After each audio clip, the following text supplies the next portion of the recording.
뭐 히토류 이야기 좀 할까 하는데요. 이 히토류 이야기는 제가 뭐 작년에도 많이 말씀드렸고, 뭐 재작년에도 말씀을 드렸어요, 사실은.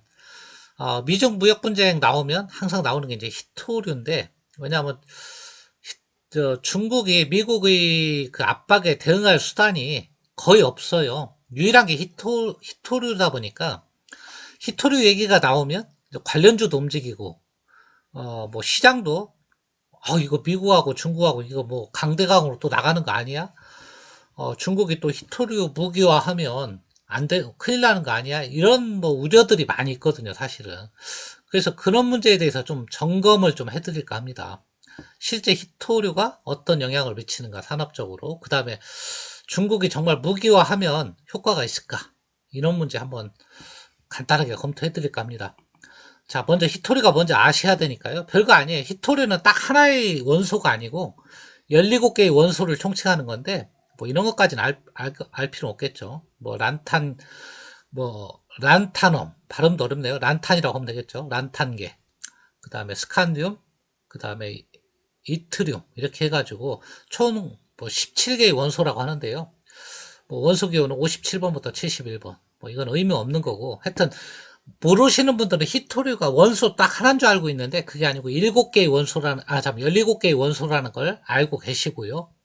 두 번째로는, 히토류는 뭔가 간단히 한번 살펴보면 화학적으로 안정적이고요. 열을 잘 전달한다.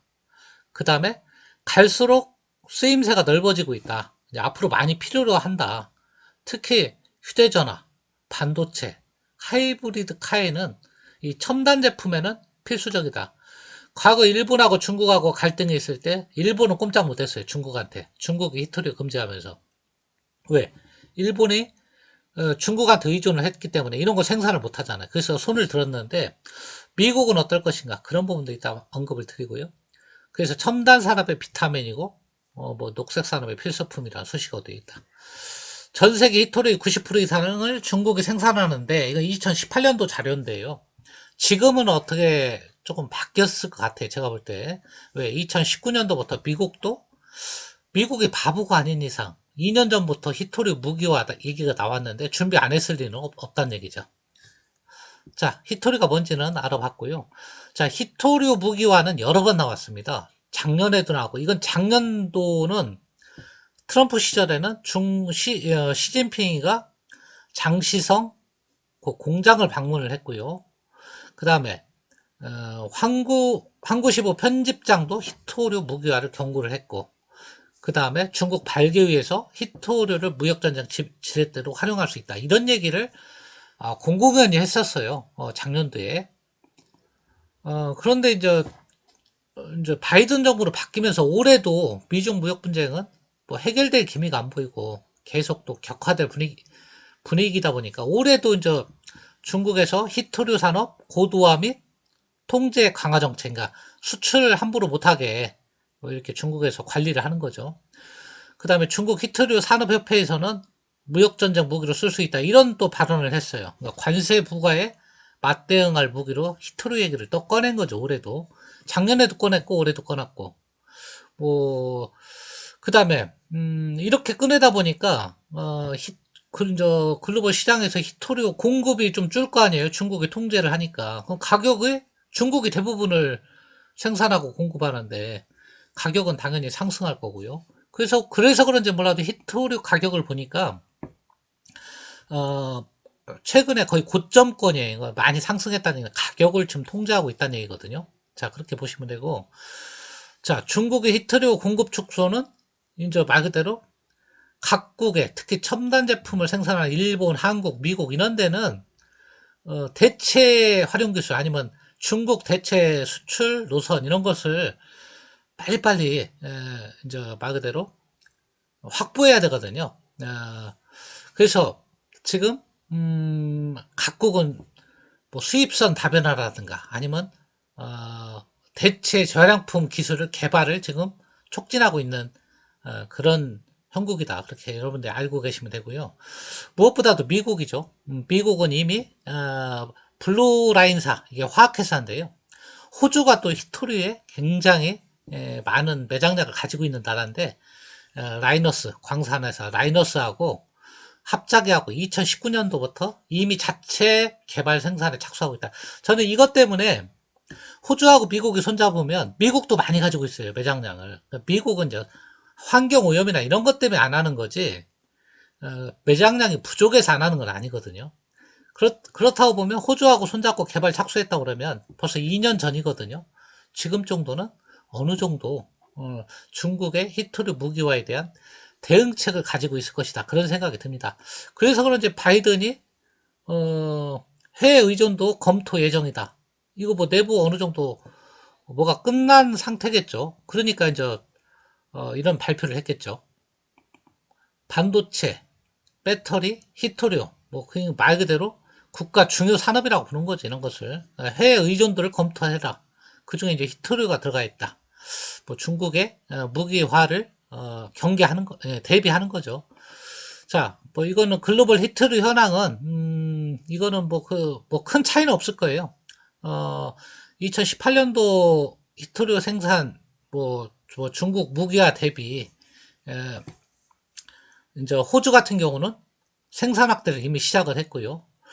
어, 그다음에 이거보다는 먼저 부존량을 좀 보는 게 낫겠죠. 어, 부존량이 중국이 37%, 그 다음에 생산은 63%, 생산 비중. 많이 좀 줄었죠. 그 전에 80%라고 그랬는데. 그죠? 부존량은 별로 안 줄었어요. 그당 2018년 이전하고. 근데 생산 비중은 많이 줄었으니까 그러니까 중국 의존도가 좀 줄어간다. 그런 느낌이 들고요. 이거 그래프를 봐도 자 보시면 2000년대부터 2000 이게 몇 년인가요? 이게 글씨가 흐린데 하여튼 2000 거의 한 18년 이때까지는 거의 빨간색이 다 중국 의존도거든요.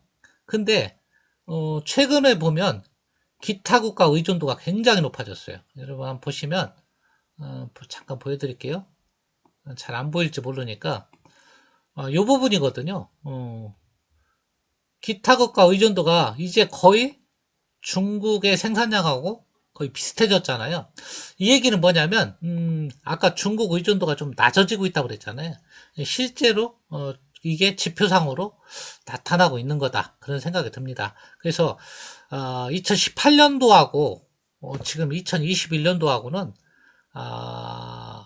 좀 많이 이런 중국의 의존도나 그다음에 중국 생산량에 대한 의존도나 이런 부분이 틀릴 것이다. 이런 생각이 들어요. 일단 2018년도 자료를 보면 아까 말씀드린 부존량은 36, 생산량은 70이잖아요.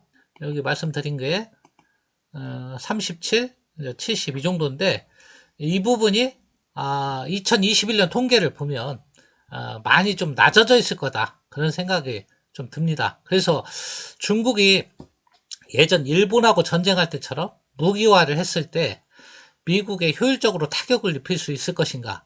그거는 좀 의문시됩니다. 지금은. 오히려 이거보다는 미 국채 매도가 더 미국한테 큰 충격을 줄 수가 있겠죠. 근데 그거는 소위 말하는 자폭 전략이거든요. 나도 죽고 너도 죽자. 그런 전략이기 때문에 마땅한 수단이 없어 보여요. 사실은 중국에. 그리고 미국에 대한 타격도 예전 같지 않을 것이다. 아까 지표를 보면 기타 국가하고 중국하고 생산량이 이렇게 비슷하다. 그리고 미국에서 생산을 호주하고 손잡고 시작한다 그러면 중국 의존도는 지금 상당히 낮아져 있을 것이다. 그런 생각이 좀 듭니다. 일본이 우리나라한테 소재 부품 장비 수출 규제 했을 때 처음에는 큰일 날 것 같았지만 막상 시행하니까 규제를 한 일본이 오히려 타격이 컸잖아요. 중국도 그럴 수가 있는 거예요. 자기네 히토류 산업만 힘들게 할 수도 있다. 히토류 원소 뭐 사용 분야 아까 뭐 첨단 분야에는 다 들어간다 이렇게 보시면 되니까 앞으로 중요한 원소이긴 맞아요. 근데 이 부분이 중요한 원소이긴 맞지만 미국이나 한국이나 일본 뭐 이런 국가들이 그것을 이미 인식을 했기 때문에 다양한 대체 수단 아까 말 그대로 그 다음에 다양한 수입선 뭐 호주 같은데 미국 자체 생산 이런 것이 이루어진다고 그러면 우리가 생각했던 것보다는 히토류를 무기화했을 때 타격을 입힐 수 있는 것이 그렇게 크지 않을 것이다. 그런 생각이 듭니다. 자, 뭐 관련 주식도 있는데요. 뭐 관련 주식은 제가 옛날에 한번 설명을 했는데 간단히만 보여드리면 뭐 유니온 같은 경우는 같죠. 유니온 머트리얼 뭐 이런 두 종목. 이거 의미가 없기 때문에 그냥 보여만 드릴게요. 이거 뭐 예전에 제가 히토리 관련주 이렇게 쭉 어떤 회사들이 히토리 관련주다 이렇게 말씀을 드렸는데 이게 미국에 대한 효과적인 공격 수단이 아니라고 그러면 이 히토리 관련주도 어, 그렇게 장기 테마는 아니라고 여러분들이 보시면 됩니다. 단기성 테마라고 보시면 너무 이런 테마에 뭐 투자에 있어서 테마에 민감하게 여러분들이 대응할 필요는 없겠다. 그냥 간단히 참고로만 보여드리니까요. 여러분이 참고로 보시기 바랍니다. 자, 결론적으로는 뭐냐면, 히토류 무기와 중국에서 그렇게 당장 쓸 것 같지도 않고, 쓴다고 해서, 미국한테 옛날 일본한테 입히던 그런 큰 타격을 주기는 어려워 보인다. 그렇다고 그러면, 이것이 지금 오늘 좀 시장 하락에 영향을 일정 부분 끼쳤는데요. 그렇게 우려할 상황은 아니지 않느냐. 그런 생각을 개인적으로 해봅니다. 자, 오늘은 금요일장이라 뭐 좀 힘든 장이기도 했고 그런데 이제 종가에 그나마 상승해서 끝났으니까요. 그래도 마음 편안하게 가지시고 주말은 푹 쉬시기 바랍니다. 끝까지 들어주셔서 대단히 감사합니다.